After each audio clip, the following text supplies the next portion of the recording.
All right, we're live. Hey everyone, guess what time it is? We're headed out to the concert. And we want you to pick out our dances and playlists for the car ride. So what do you think? Let us know down in the comments and we will stream it while we drive. Woo! Wow, did you see that? I wonder, what do you consider lethal? For most, it's the dangers they see around them or the experiences they've had. Ninjas? Okay, maybe not. Yeah, I see drugs, texting, and alcohol appearing a lot, which are definitely serious issues. But what's most lethal to people our age is something we've all seen. Reckless and distracted driving. We've all seen someone sending a text, taking a picture, skipping a song, eating, or having an intense conversation with friends, all while believing that they can still focus on the road. These actions seem innocent, but when they're done while driving, they can be deadly. Over the next few minutes, I'll show you lives that have been shattered by reckless and distracted driving, along with some simple steps that we can take to avoid from becoming a tragic statistic. According to the report from the Erie County Sheriff's Office, 19-year-old Zachary Brandt said he was changing the song on his phone about 15 seconds before the crash.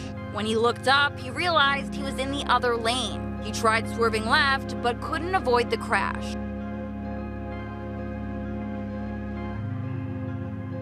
Gwinnett police tells me Emmanuel Esfahani was racing that pickup truck filled with the teens. He's charged with racing, reckless driving, and multiple counts of vehicular homicide.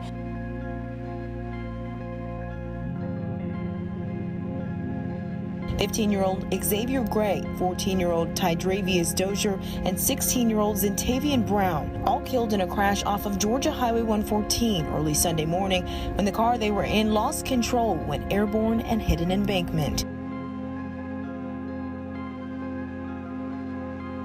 Dorm mates and sorority sisters Asha Weir, Neve Rolston, Peyton Stewart, and Deslyn Williams were attending a party Tuesday night along PCH when a driver lost control, slamming into several parked cars and the girls standing nearby.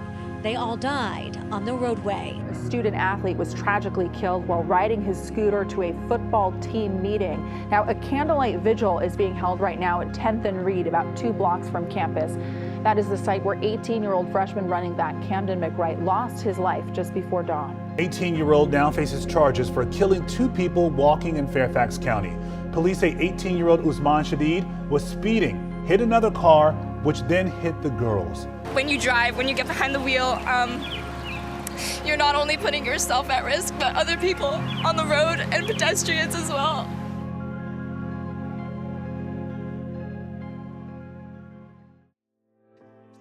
I know these stories are hard to accept. In fact, 75% of fatal teen crashes are caused by reckless and distracted driving. And 50% of teens who died last year would still be alive if they had only chosen to wear their seatbelt. And half were passengers, not even the driver. The good news is, reckless and distracted driving is 100% preventable. So, what exactly is reckless and distracted driving? Distracted driving is anytime you take your eyes off the road, your hands off the wheel, your ears are not alert, or when your mind is not focused on driving for any reason. And reckless driving is speeding, or driving in a way that endangers your life or the lives of others.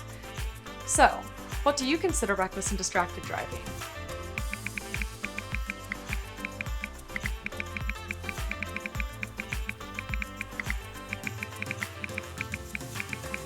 Exactly! It's not just texting, it's anything that takes your focus off driving. And the consequences can be devastating. One poor decision can change lives forever, and unfortunately it happens every day. Let me tell you about Donovan. He was my teammate. He was my son. He was a classmate. He was my best friend. He was my boyfriend. My son was my baby boy. I met Donovan in about 8th grade, and we just immediately became friends. We just connected. And I came here before my freshman year, and he was the first person that actually talked to me. Looking at how he interacted with others, it was something that made me proud. Donovan was definitely a people person. He attracted all kinds. I was playing line, and he was the running back, and I led block him all the way for a touchdown. And ever since then, we just became good friends. I see him as the leader of the pack. He would not only lead by example, but also try to help others sort through whatever they were going through in their own lives. A day I'll never forget. Life as I knew it ended forever. And then we were driving home. We were just kids having fun. I was going over the speed limit excessively, and we were blaring the music up really loud. And I noticed that we were going pretty fast. And it was causing the car to swerve back and forth. And we were like making fun of her, telling her like, can't you keep the car like in a straight line? My response was, oh, like this? And I jerked the wheel back and forth. I remember like all the sounds of like the car crashing. I looked around and I see Donovan. But he wasn't moving. So I sat with Danica. I kept telling her, Donovan's dead. Donovan's dead. I even remember calling out Donovan's name and, hoping that he would hear me and just get up. The Madera Ranchos community is mourning the death of a teenager killed in a car crash early this morning. Not my son, not my boy. And I think that was one of the most painful things to experience, was hearing a mother cry about her son. The screaming of a mother just now finding out that her son is dead. And all simply because of something that was so preventable.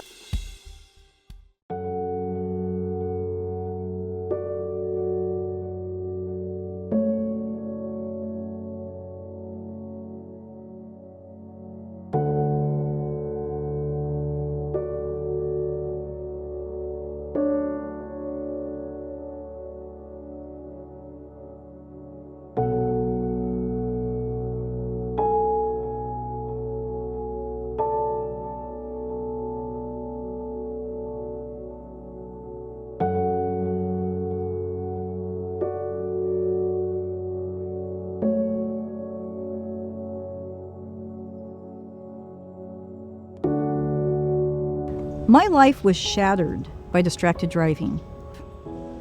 The decisions made by everyone in the car, including Donovan, are what's responsible for his death. Were they bad kids? No. Did they make bad decisions? Absolutely. And my son Donovan, he knew to always wear his seatbelt. But why that night did he choose not to? I'll ask myself that question for the rest of my life. So why does my family choose to share our worst moment? Because we want each of you to remember that every time you get in a vehicle, you have to make good choices. Otherwise, it could be the last choice you make, as it was for my son Donovan.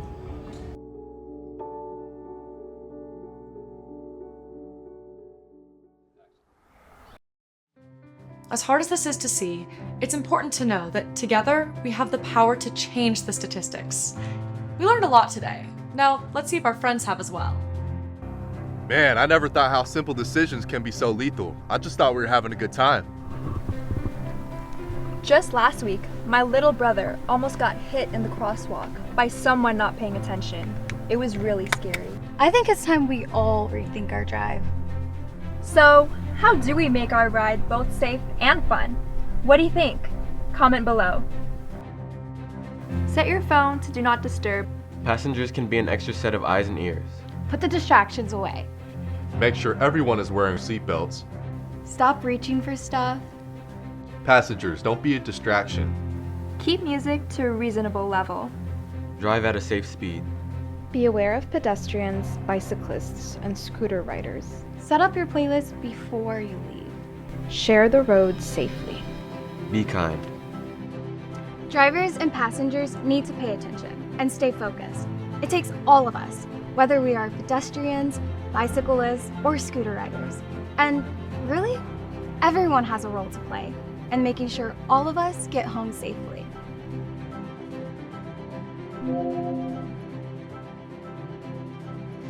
I'm glad to see our friends are making positive choices and are speaking up for safety.